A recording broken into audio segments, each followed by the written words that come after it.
ng cross, mga kapatid. Pero hindi po siya nagtagal. Kinuha ulit ng ating Panginoon. Dahil ang ating Panginoon, mga kapatid, nandun yung endurance. Nandun yung pagpapatuloy. Amen. Ngayon, mga kapatid, ang mga Kristiyano, hallelujah, kunting pitik lang ng dyablo, kunting piniti lang ng dyablo, hindi na nakarating ng simbahan. Anong klaseng Kristiyano tayo, mga kapatid? Na dapat tayo magpagturo na. Matagal na tayo naglilingkod sa ating Panginoon. Hanggang ngayon, alagayin pa rin tayo ng pastor. Hindi ka lang nadalaw ng pastor sa bahay mo, natisip ka na. Ano ba yung pastor na? Hindi man mga ka dumadalaw dito. Kristiyano ka? Tinubos ka ng ating Panginoon? Naghirap ang Diyos para sa iyo? Hanggang ngayon, matitisarin ka pa rin. Hanggang ngayon, pasad-pasad ka pa rin ng iglesia. Praise God, hallelujah. Maging matibay ka naman kahit minsan lang. Pagbilay-bilayan mo yung ginawa ng Diyos sa iyo sa krus ng Kalbaryo para sa kasalanan mo, sa kasalanan nating lahat, mga kapatid. Isipin mo naman yung pinagdaanan ng Diyos, hallelujah, bago ka maligtas. Isipin mo naman yung hirap ng ating Panginoon, mga kapatid, nahanap ka lang. Yung pinagdaanan ng ating Panginoon, ang hirap, mga kapatid. Yung pinasan niya ang krus, mga kapatid, hanggang doon sa bundok ng Golgota. Gaano kataas yung bundok na yan, mga kapatid, hallelujah.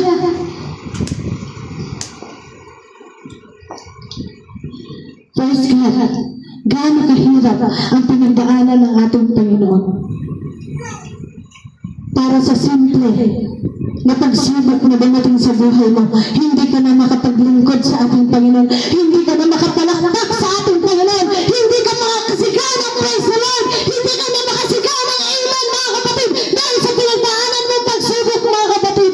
Pero ang ating Diyos, hallelujah, bagamat siya inalimira, bagamat siya minura, bagamat siya sinaktan, bagamat siya pinasok, mga kapatid, sa tagiliran, pinainom, hallelujah, ng alak na mayapro. Hindi na nila alintana, mga kapatid. Ang nais lang ng Diyos, hallelujah, ikaw at ako ay matubos mula sa kasalanan. Ikaw at ako ay mailigtas mula sa kamatayan.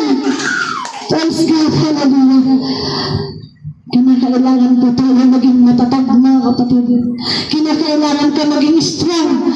Kinakailangan mo maging matibay sa paglilingkod sa ating Panginoon. Huwag mong tingnan ang iyong kapatid, hallelujah, dahil baka yung ginagamit ng kaaway para sa iyo, para ikaw ay subukin, mga kapatid. Huwag mong tingnan ang iyong kapwa. Tingin ka sa ating Panginoon. Looking unto Jesus, the author and the finisher of our faith. Siya ang gumagawa at sumasakdal ng ating pananampalataya. Hindi po tayo dapat tumingin sa ating kapatid. Amen? Dahil kapag tumingin ka sa iyong kapwa, maaaring mahulog ka, maaaring matisod ka, maaaring mawala ka sa paglilingkod sa ating Panginoon, maaaring madaliwala, mga kapatid, ang kamatayan ng ating Panginoon sa krus ng Kalbaryo kapag tumingin ka sa iyong kapwa, mga kapatid. Kaya looking unto Jesus, the author and the finisher of our faith.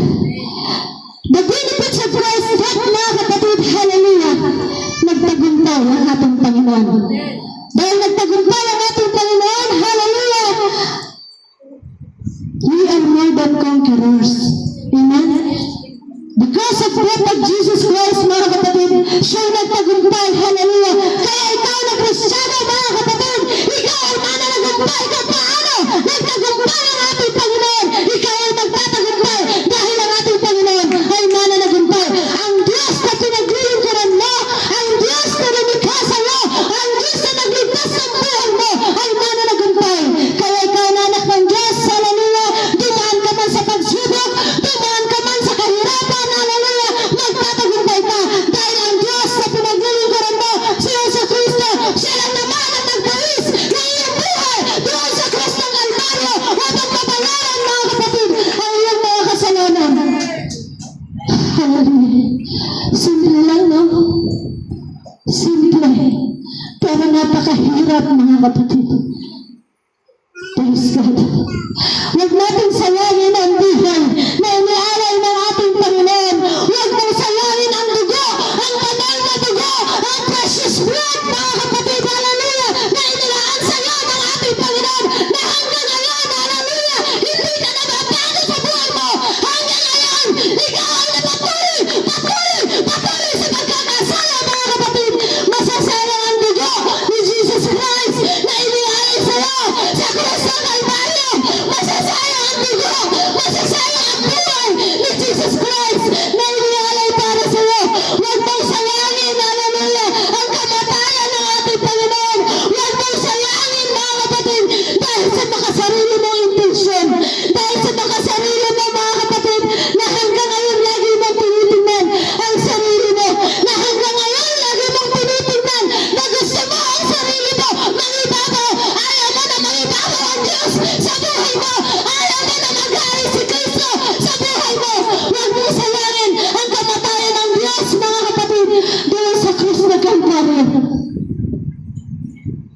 Hallelujah. Kung ating pagbibigayan, mga kapatid, praise God, hindi na nga ako halos nakatulog, mga kapatid, dahil yung burden. Sabi ko nga, mga kapatid, ang bigat na dala-dala ko, mga kapatid, praise God. Nandun yung hirap ng kalooban. Pasan mo yung pamilya mo, mga kapatid, pero hindi yun ang tinitingnan ko. Ang tinitingnan ko ngayon, mga kapatid, kung paano ako magtatagumpay sa paglilingkod ko sa ating Panginoon.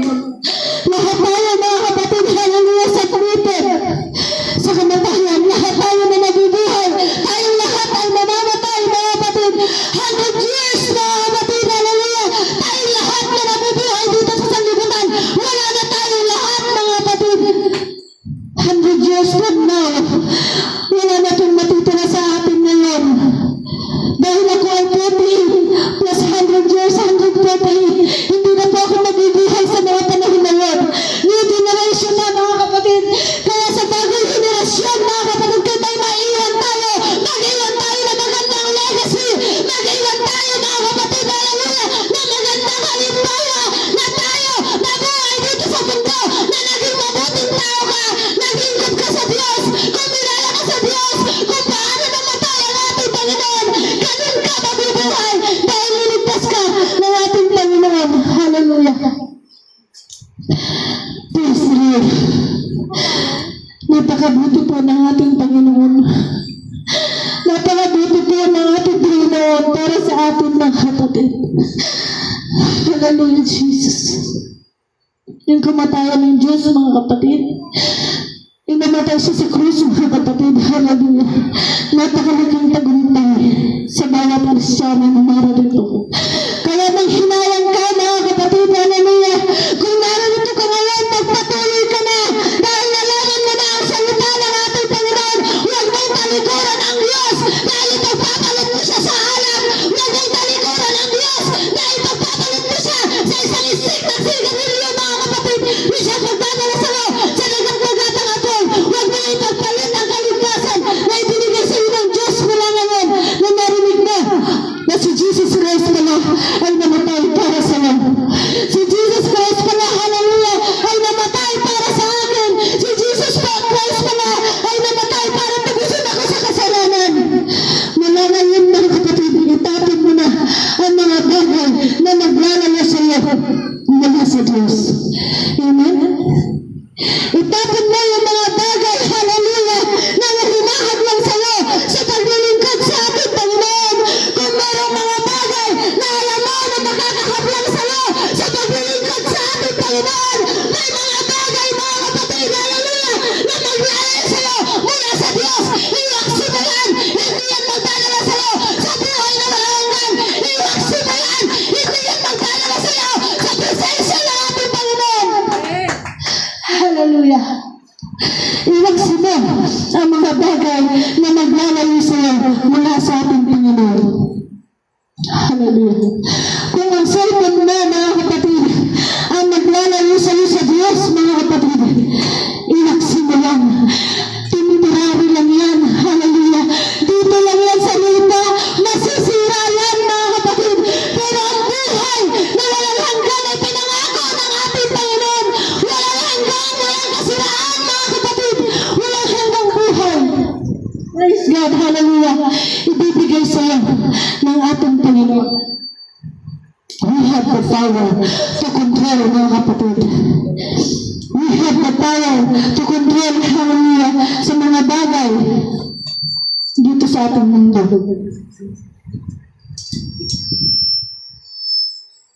Amen. Hallelujah. Napilin po ang ating buhay ko, Diyos, mga kapatid. Kaya kinakailangan, hallelujah, yung mga benepisyo na makukuha natin sa kamatayan ng ating Panginoon. Huwag po natin, hallelujah, baliwalain. Dahil kung tayo po, mga kapatid, mayroong mga insurance, kung may kumuha tayo ng insurance, marami po itong benefits. Amen? Kapag kumuha ka na isang insurance, mga kapatid, hallelujah, nandun po ang burial benefits, nandun ang health benefits, mga kapatid. At maghihinayang kay figure, tama?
Huwag mong bigyan ng puwang, mga kapatid, hallelujah, si Satanas.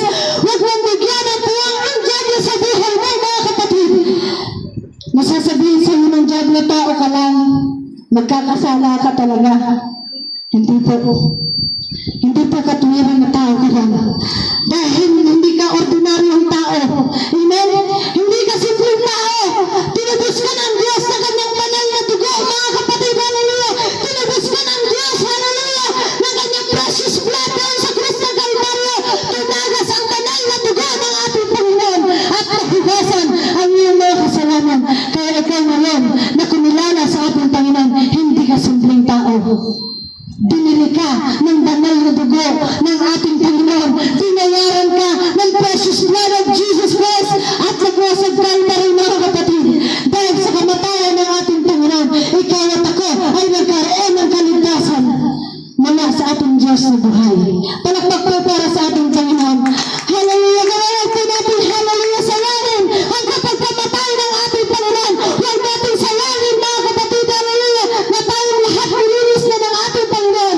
Tayo ay magbabalik na mula sa kasalanan, mga kapatid, hallelujah. Magbabalik na doon, mga kapatid, sa pinanggalingan natin. Kundi tayo po ay magpatuloy sa paglilingkod sa ating Panginoon hanggang sa kanyang pagbabalik. Kung paano nagtagumpay ang ating Panginoon, ganyan din po tayo magtatagumpay sa paglilingkod natin sa ating Panginoon.